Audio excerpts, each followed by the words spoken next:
अस्सलाम वालेकुम वरहमतुल्लाहि वबरकातुहू। मैं हूँ आपकी होस्ट हिबा खान।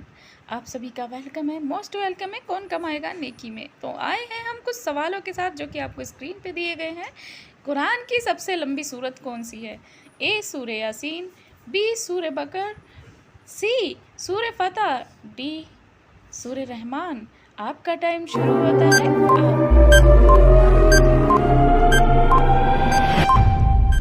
सही जवाब सूरह बकर।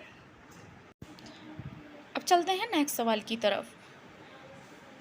कुरान की सबसे छोटी सूरत कौन सी है? ए सूरह नास, बी सूरह इखलास, सी सूरह कौसर, डी सूरह फातिहा। आपका टाइम शुरू होता है अब।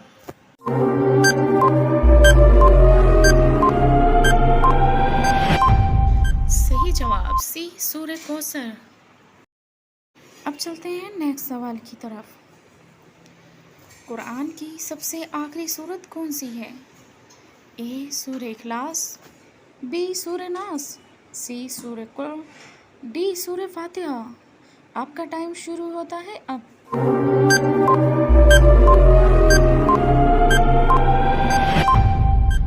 सही जवाब बी सूरह नास।